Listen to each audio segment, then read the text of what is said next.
नमस्कार, मैं Nancy Rawat the Bharat में आपका स्वागत है। पेश है आज के मुख्य समाचार। राजस्थान के सीकर खाटू श्याम मेले में भगदड़ से 3 श्रद्धालुओं की मौत। सीएम नीतीश के कदम ने बढ़ाए अटकलें। कांग्रेस के सभी एमएलए को पटना पहुंचने का आदेश। उपराष्ट्रपति वेंकैया नायडू को संसद में आज दी जाएगी विदाई। राज्यसभा में प्रधानमंत्री के भाषण से होगी शुरुआत। कर्णप्रयाग ग्वालदम हाईवे चट्टान दरकने और मलबा आने से हुआ बंद। अब खबर विस्तार से। राजस्थान की सीकर प्रसिद्ध खाटू श्याम जी के मासिक मेले में सोमवार की सुबह भगदड़ मच गई। इस घटना में 3 श्रद्धालुओं की मौत हो गई। दरअसल सुबह 5 बजे मंदिर के प्रवेश द्वार खोलने की ही भीड़ का दबाव बढ़ गया। भीड़ बेकाबू हो गई और लोगों ने धक्का मुक्की करना शुरू कर दिया। घटना की जानकारी मिलते ही मौके पर पहुंची पुलिस प्रशासन टीम ने राहत कार्य शुरू करवाया। फिलहाल इस भगदड़ में सभी घायल लोगों को अस्पताल में भर्ती कराया गया है। दूसरी तरफ बिहार की राजनीति में अगले 48 घंटे में बड़े उलटफेर होने की संभावना है। जेडीयू नेता आरसीपी सिंह ने अपनी पार्टी द्वारा लगाए गए भ्रष्टाचार के आरोपों के चलते रविवार को अपने पद से इस्तीफा दे दिया। सूत्रों के हवाले से खबर है कि बिहार के मुख्यमंत्री नीतीश कुमार ने कांग्रेस की अंतरिम अध्यक्ष सोनिया गांधी से फोन पर बात की। बीजेपी महासचिव अरुण सिंह ने कहा था कि बीजेपी और जेडीयू 2024 का लोकसभा चुनाव और 2025 का विधानसभा चुनाव साथ में लड़ेंगे, लेकिन जेडीयू अध्यक्ष ललन सिंह ने चिराग मॉडल की चर्चा कर जता दिया कि बीजेपी और जेडीयू के बीच रिश्ते कुछ ठीक ठाक नहीं है। दूसरी तरफ राज्यसभा के सभापति और उपराष्ट्रपति वेंकैया नायडू का कार्यकाल 10 अगस्त को खत्म हो रहा है। संसद में आज उनको विदाई दी जाएगी, जिसकी शुरुआत प्रधानमंत्री नरेंद्र मोदी के भाषण से होगी। अब उनकी जगह जगदीप धनखड़ देश के नए उपराष्ट्रपति होंगे। वेंकैया के विदाई समारोह के दौरान पीएम मोदी के अलावा विपक्षी दलों के सभी नेता मौजूद रहेंगे। रिपोर्ट के मुताबिक प्रधानमंत्री नरेंद्र मोदी इस दौरान उन्हें एक स्मृति चिन्ह भेंट करेंगे। उनके उत्तराधिकारी जगदीप धनखड़ 11 अगस्त को उपराष्ट्रपति पद के शपथ लेंगे। खबरों में आगे बढ़ते हुए बात करेंगे उत्तराखंड की कुछ प्रमुख खबरों की। चट्टान दरकने और मलबा आने से कर्णप्रयाग ग्वालदम हाईवे बगोली, आमसोल, नलगांव व हरमनी बंद रहा। इसमें पिंडर घाटी में आवश्यक वस्तुओं की आपूर्ति ठप रही और यात्रियों को परेशानी का सामना करना पड़ा। दोपहर तक हरमनी में हाईवे पर यातायात बहाल हो पाया, जबकि आमसोल सहित अन्य जगहों पर सड़क बंद है। वहीं पंचपुलिया में मलबा आने से ऋषिकेश बद्रीनाथ हाईवे करीब 3 घंटे, जबकि कर्णप्रयाग रानीखेत हाईवे पांडली में 3 जगहों पर मलबा आने से करीब 6 घंटे तक बंद रहा।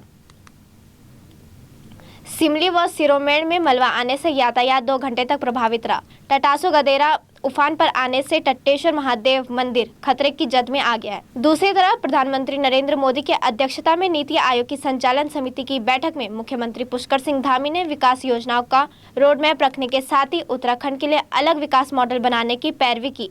सीएम ने प्रधानमंत्री के नेतृत्व में हिमालय राज्यों के लिए एक विशेष गोष्ठी का आयोजन उत्तराखंड में करने का प्रस्ताव भी रखा। सीएम ने कहा कि उत्तराखंड में श्रद्धालुओं के आने से फ्लोटिंग जनसंख्या का दबाव अविस्थापना सुविधाओं पर पड़ता है। अब वक्त है एक छोटे से ब्रेक का, फिर लौटेंगे। ITM हमारा, इसमें बहती ज्ञान की गंगा है, इसमें रहती प्रेम की यमुना है, सिद्धांतों का उच्च हिमालय है, भक्ति सिखाता एक तिरंगा है,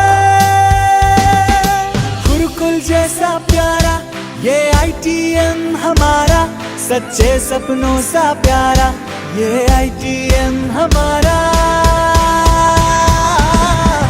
ITM हमारा, ये इंस्टीट्यूट हमारा, सच्चे सपनों सा प्यारा ये ITM हमारा, ITM हमारा, ये इंस्टीट्यूट हमारा, सच्चे सपनों सा प्यारा ये ITM हमारा।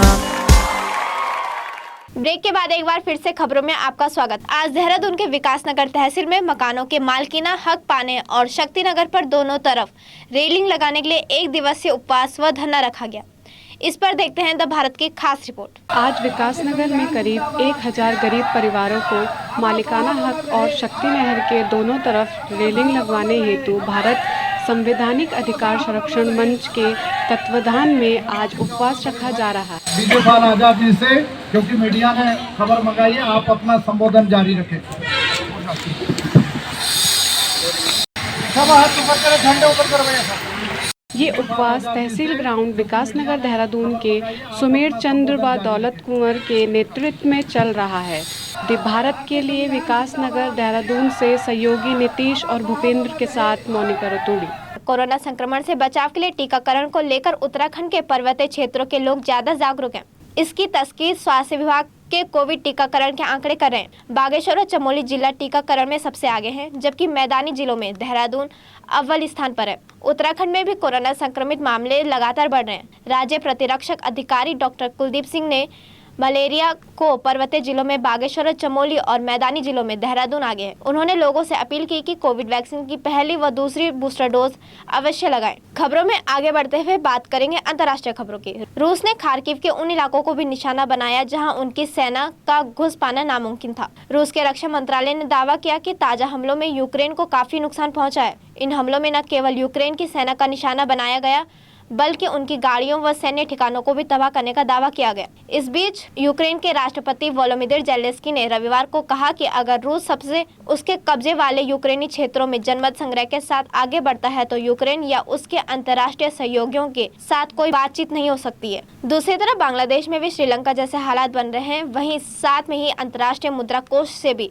बांग्लादेश ने 4.5 लाख अरब डॉलर की सहायता मांगी। सरकार ने पेट्रोल डीजल की कीमतों का रिकॉर्ड 51.17 रेट बढ़ा लिया है। इसी बीच चीन के विदेश मंत्री वांग यी ने बांग्लादेश का दौरा किया। उन्होंने अपने समकक्ष विदेश मंत्री AK अब्दुल के साथ 4 समझौते पर साइन किए। बांग्लादेश और चीन ने द्विपक्षीय सहयोग बढ़ाने को लेकर आपदा प्रबंधन, सांस्कृतिक, समुद्री विज्ञान को लेकर समझौता किया। दूसरी तरफ ताइवान को लेकर चीन और अमेरिका के बीच सनातनी जारी है। अमेरिका के निचले सदन की स्पीकर नैन्सी पेलोसी ने हाल ही में ताइवान का दौरा किया था। चीन ने जिस पर कड़ा ऐतराज जताया। चीन ने तो अमेरिका पर सैन्य कार्रवाई करने की भी धमकी दी। चीन के बाद उत्तर कोरिया ने भी नैन्सी पेलोसी को लेकर तीखी प्रतिक्रिया दी है। उत्तर कोरिया के विदेश मंत्रालय के प्रवक्ता जो योंग सैम ने एक बयान में कहा कि नैन्सी पेलोसी ने ताइवान का दौरा करके क्षेत्रीय शांति और स्थिरता को नष्ट करने के लिए चीन की आलोचना के घेरे में आ गई हैं। उन्होंने दक्षिण कोरिया की अपनी यात्रा के दौरान उत्तर कोरिया के साथ टकराव का माहौल पैदा कर दिया है। खबरों में आगे बढ़ते हुए बात करेंगे खेल जगत की। कॉमनवेल्थ गेम्स 2022 में भारत का शानदार प्रदर्शन जारी रहा। आज टेबल टेनिस के मिक्स्ड डबल्स के फाइनल मुकाबले में भारत की शानदार जोड़ी शरद कमल और श्रीजा अकुला ने इतिहास रचते हुए गोल्ड मेडल अपने नाम कर लिया। आज हुए फाइनल के मुकाबले में उन्होंने मलेशिया के जावेदन चून और केरन लाइन को 4-1 से हरा दिया। मिक्स्ड डबल्स ने भारत के अचत शरद कमल और श्रीजा अकुला की जोड़ी ने मलेशिया की जैवेन चुंग और केरन लीन की जोड़ी को 11-4, 9-11, 11-5 और 11-6 से हराकर गोल्ड मेडल जीता। दूसरी तरफ एयर इंडिया ने रविवार को कहा कि वह ऑपरेशनल सर्विस से बाहर हो चुके अपने 10 विमानों को 2023 की शुरुआत तक सर्विस में शामिल करेंगी। एयरलाइन ने अपने बयान में कहा कि एयर इंडिया के विशाल विमानों में अभी भी 43 विमान हैं, जिसमें से 33 संचालन में है। यह उनका बड़ा सुधार है, क्योंकि एयरलाइन हाल ही में फिलहाल तक 28 विमानों का संचालन कर रही थी। एयर इंडिया ने रविवार को यह घोषणा की कि वह दिल्ली और कनाडा के वैंकूवर में चीन के बीच 31 अगस्त को दिल्ली उड़ान सेवा शुरू करेगी। अभी वह दिल्ली वैंकूवर मार्ग पर हफ्ते में 3 उड़ानों का संचालन करती है। इसी के साथ आज के समाचार समाप्त हुए। धन्यवाद।